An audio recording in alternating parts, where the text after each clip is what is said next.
Who is it that knows there is no ego?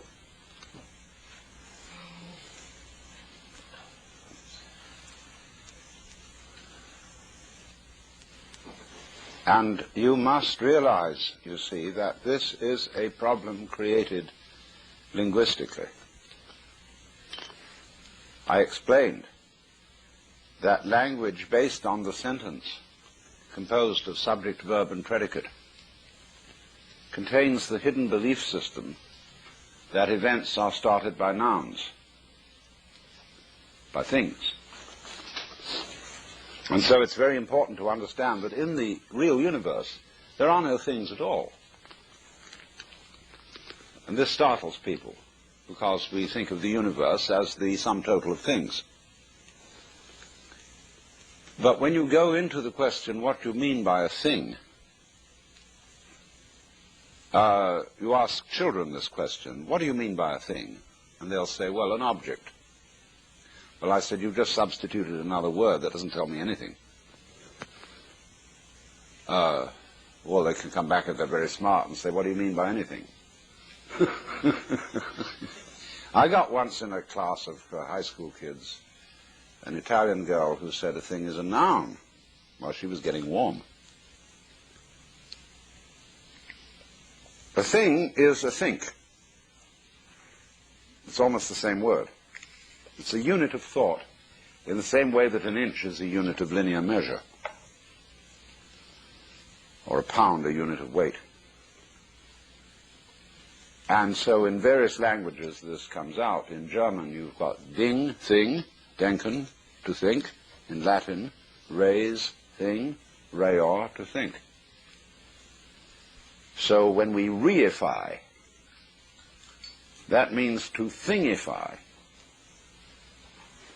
And A.N. Whitehead used to talk about the fallacy of misplaced concretion. Thingifying what isn't there. But it's easy to understand this, although it's a little bit of a shock to our common sense. For purposes of description, we must break the world down into some sort of units. This is the basis of calculus. How do you measure a curve? Well, you treat it as a set of points. And in this way, measure it. Although it isn't a set of points. There is no such thing as a point. Euclid defined a point as that which has position but no magnitude. I think it's right, isn't it, that in modern mathematics one doesn't define a point at all. You just assume it's an axiom. Yeah. So when you ask how many things is a person, an individual organism, well, it depends on what point of view you're going to take in describing it. In the normal way, we describe one body as a body, and that is a thing. Physiology describes it as many organs. Physics describes it as many molecules or atoms or electrons, mesons, protons, what have you. And sociology will look upon you as only a part thing, because the sociologist likes to have his unit, a group, a society. And so it goes. It depends. Let's take rabbits. The way you describe a rabbit will depend on whether you are a hunter or a furrier.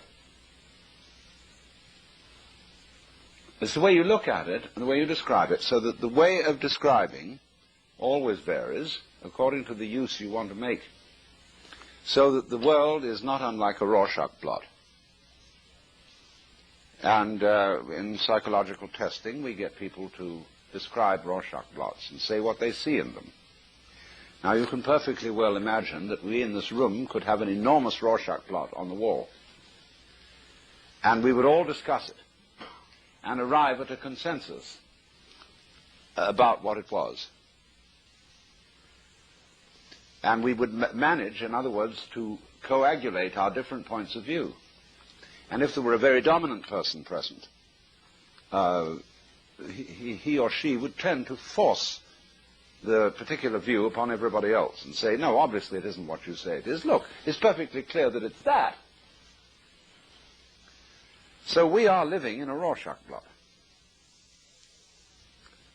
Only urban people have difficulty in realizing this. Because urban people live in a straightened out world. And we call them straights or squares. Because they think in very simplistic terms. See, Euclid had a very simple mind. And therefore he discussed a geometry which wasn't a measure of the earth at all. The word geometry is from the Greek geos, the world, the earth, gis, and metra, which means to measure. Now the Greek word for measure, from which we get metric, meter, comes from the Sanskrit root, M-A-T-R, which also means to measure, and derived from that is the Sanskrit word maya, which means illusion, as well as imagination. So figuring it out is the measuring of the world, the metering. And meter also is the Greek word for mother, and is, of course, the root of the word matter, material. And so when we ask, does it matter, we are asking, does it measure up to anything? Well, we come to the conclusion that there is no matter. There's form. It's the form that matters, or you could say the universe is a matter of form. And in Sanskrit, there is no word for matter. The word rupa, which is used for the material or physical world, means form. And so you get nama rupa as the full name for what we call physical reality. Nama means name, rupa form, so it is named form. And so Lao Tzu, writing the Tao Te Ching, says, the nameless, or the no name, is the basis of heaven and earth. But the named is the mother of 10,000 things. So, in the sense then of this, you can understand the saying, in the beginning was the Word. All things were made by him, and without him was not anything made that was made. Because you don't get things until you start naming. Because then you point out on the universal Rorschach blot, this wiggle. What do you mean, this wiggle? Where does one wiggle begin and the other end? Well, this is a matter of arbitrary definition. Where does your head end and your neck begin? Here, here, here, here, here. Well, where is it? We know vaguely. But you can't be precise about it, because you can look at the head and the neck as continuous. You start here and say, well, it's all one thing up from here to here, see? Or you can start here and say, no, it's all one thing from here to here, etc. Because it's all arbitrary. And the value of it is that by description and by conventional decisions as to where to draw the line, we can communicate in language. And this is socially valuable.